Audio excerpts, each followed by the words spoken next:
Imagine आप lack spend करके study abroad करते हो और फिर उसके बाद आपको फैंग जैसी कंपनी में जॉब भी मिल जाता है एंड आप वहाँ वर्क करते हो, लेकिन बिकॉज जॉब मार्केट टफ है, आप सबको सिचुएशन पता है, आपका ले ऑफ हो जाता है। उसके बाद आपको इंडिया वापस आना पड़ता है एंड अब आपको लगता है फैंग एक्सपीरियंस के साथ मुझे तो इंडिया में जॉब मिल ही जाएगा। लेकिन किसी ने एक ऐसी पोस्ट डाली कि उनको इस एक्सपीरियंस के बाद भी इंडिया आके जॉब मिलने में दिक्कत हो रही है। ना पूरा केस अलग से स्टडी किया जा सकता है, लेकिन एक बहुत बड़ा क्वेश्चन सामने उठ के ये आ रहा है कि अगर आप स्टडी अब्रॉड करने बाहर जाते हैं लेकिन फॉर सम रीज़न जॉब नहीं मिला, वीज़ा नहीं मिला या ले ऑफ हो गया एंड आपको इंडिया वापस आके जॉब ढूंढना पड़ता है, क्या आपको इंडिया में जॉब मिल जाएगी? क्या उस फॉरेन एजुकेशन का एडवांटेज आपको इंडिया में मिलेगा? ये मिलियन डॉलर क्वेश्चन आज हम डिस्कस करेंगे।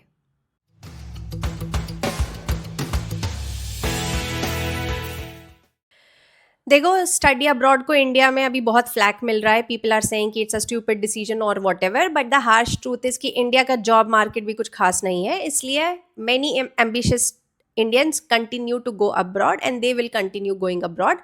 But of course, you have to prepare for the eventuality that if things do not go as planned in those countries, you might have to come back. And then the question is, will your foreign degree add any value when you come back to India?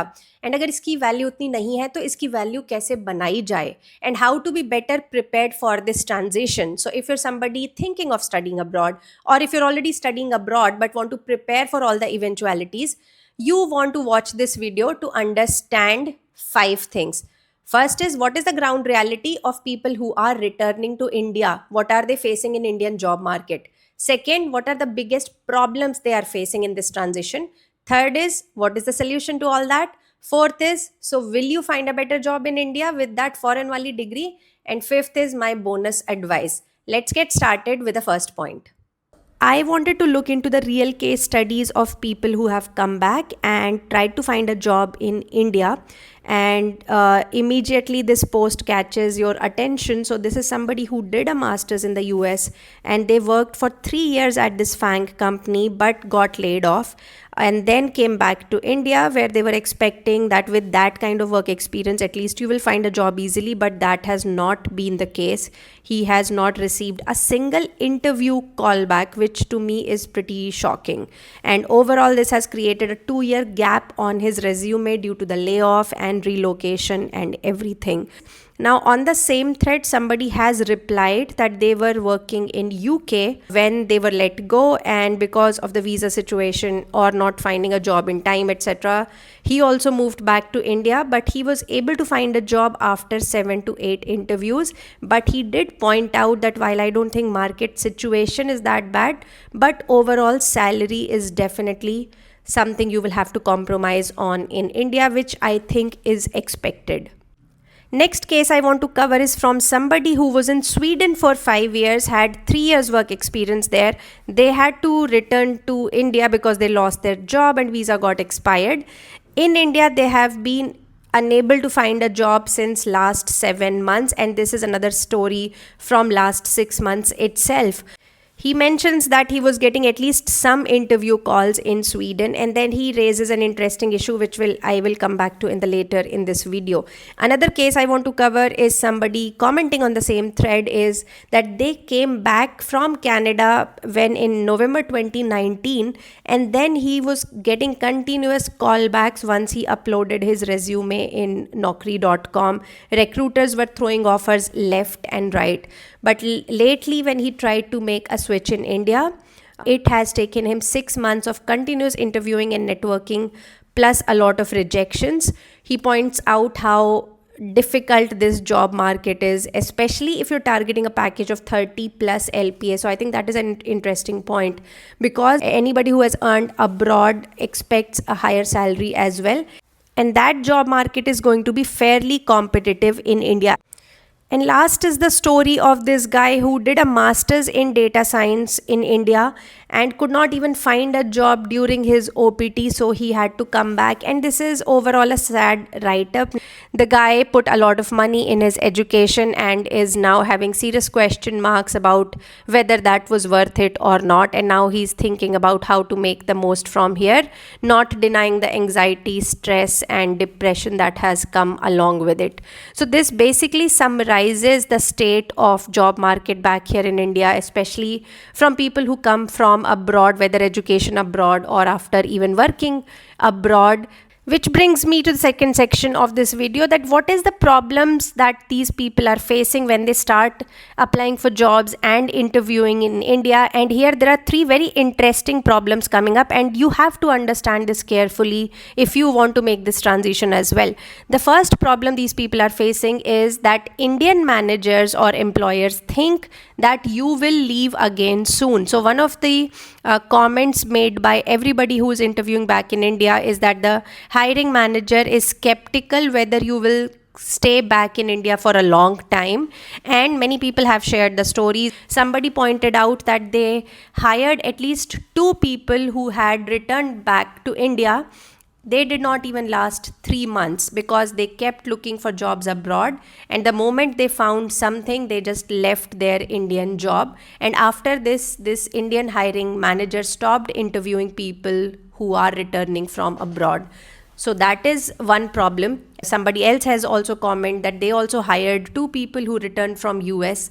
They both said that they are now settled in India, but one moved back without informing the company. In fact, they found out only by the IP address, and another person resigned with no reason within 6 months. So all such cases have made Indian managers very skeptical about people who are coming back. Second problem is slightly weird but very genuine. The problem is that Indian hiring managers are not buying your story as to why you are leaving US and coming back, especially without getting any work experience in US. So for all the people who are graduating from US but not finding any jobs and coming back immediately back to India, they are facing bigger problems because they are not able to explain clearly in their interview why have they returned back. Now you know, I know, a lot of people know कि job market is extremely bad, and ऊपर से visa policies in US are causing a lot of trouble for students and professionals. And so even if you are coming back does not mean anything is wrong with you,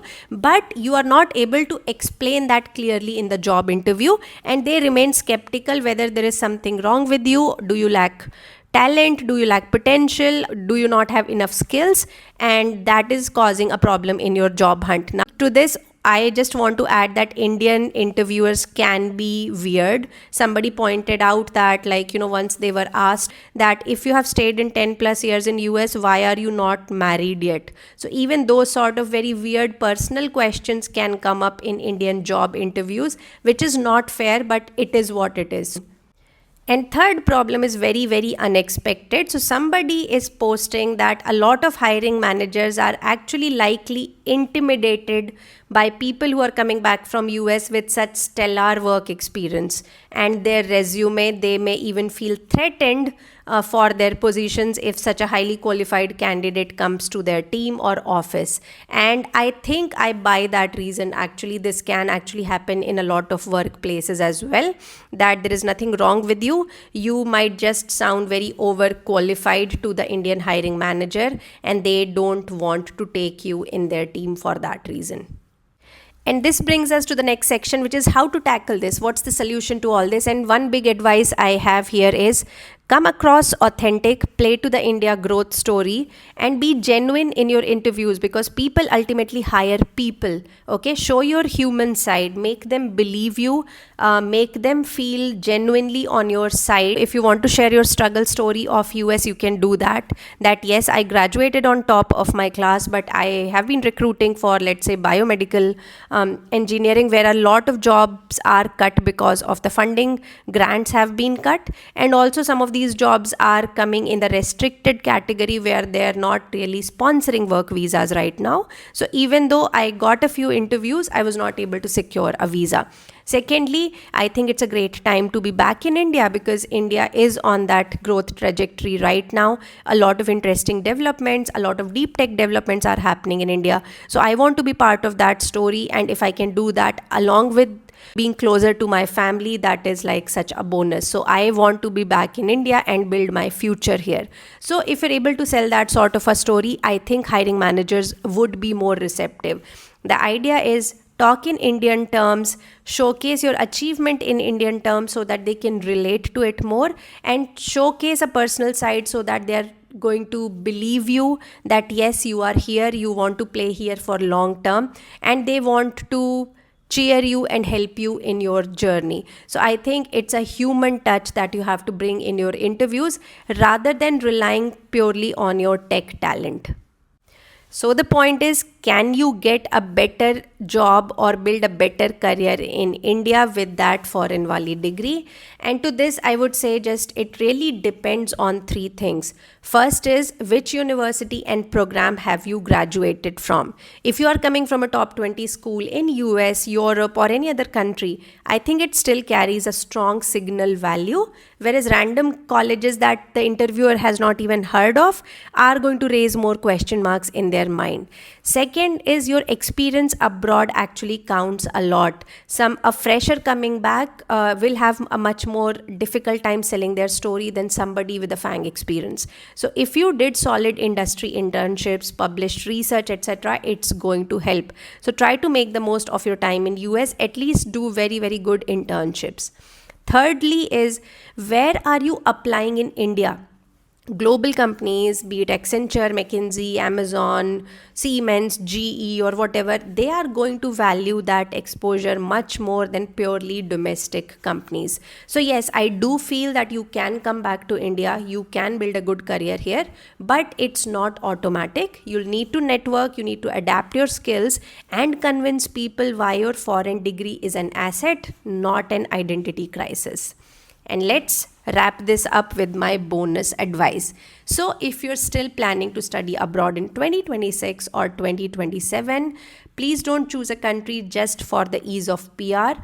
Choose a program with paid industry internship. This is why I like programs with co-ops, thesis projects, or at least where you can do a solid summer internship.